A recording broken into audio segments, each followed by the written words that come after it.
Галиакыш лицейына 25 яшь.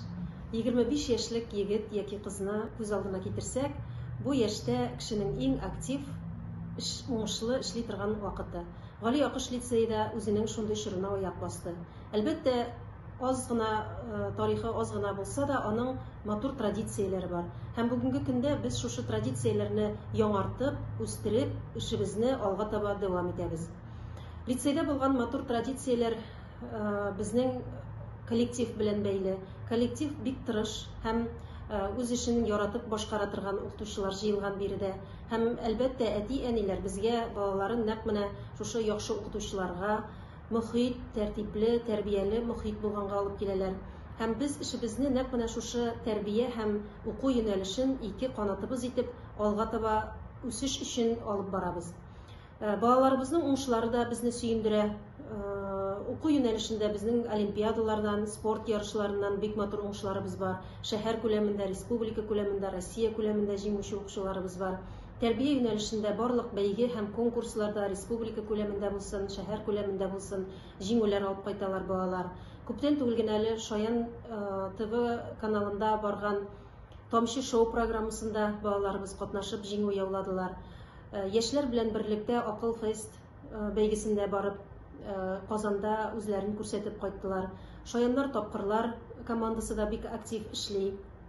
Һәм инде үзебезнең лицейбызда үтә торган матур традицион бәйрәмнәребездә дә балаларыбыз актив катнашалар. Ел сайын без 5нче сыйныф укучыларын тантаналы рәвештә лицеистларга кабул итәбез. Һәм лицеистларга кабул иткән вакытта иң төп шартларның берсе балаларның лицей тарихын, Галиакышның шәхесе турында белүләрен тикшерү. Һәм инде киләчәккә дә планнарыбыз бик зур. Яңадан-яңа проектлар барлыкка килә. Быел инде без лицей буларак техник юнәлешне алга таба чыгардык. Шәһәребезнең техник үзәге белән хезмәттәшлекне башладык. Казан авиация институты белән берлектә инженерлар классы ачтык.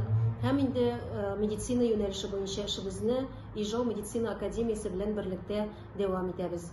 Шулай ук үзебезнең чыгарылыш сыйныф укучылары белән элемтәбезне яңартып җибәрдек. Алар безнең илебезнең төрле төбәкләрендә төрле һөнәр ияләре булып эшлиләр.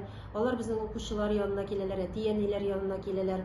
Үзләренең эшчәнлекләре турында, лицей тормышы турында искә алып сөйлиләр. Һәм бу безнең укучыларга һөнәр сайлауда бер ярдәм булып тора. Лицей башка мәктәпләрдән лицей-интернат булуы белән аерылып тора. Бездә республиканың төрле төбәкләреннән килгән балалар яшәп белем алалар. Аларның инде үзләренең гаилә тормышлары, укудан тыш алып барыла торган бик кызыклы тормышлары бар. Үзләренең кичәләре, үзләренең бәйрәмнәре һәм әлбәттә инде укуга әзерлек моментлары бик матур итеп күңелле итеп яшиләр.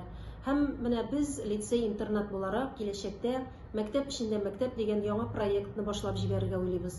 Бу безнең киләчәк татар мәдәниятен, татар әдәбиятын үстерүче шәхесләр тәрбияләүгә багышланган, татарча яза торган, иҗат итә торган балаларны республика күләмендә җыеп, аларга онлайн дәресләр үткәреп, һәм инде үзебезнең лицей базасында үзебезнең язучылардан, шагыйрьләрдән, остаханәләрдә аларга шигырь иҗат итәргә, хикәя язарга осталык дәресләре үткәрүне планда күздә тотабыз. Һәм бу безнең язучылар союзы белән берлектә эшләнәчәк матур проект булыр дип ышанабыз. Һәм инде бу киләчәктә безнең татар милләтенә хезмәт итүче язучылар, шагыйрьләр үстерербез дигән өметтә башлыйбыз шушы проектыбызны.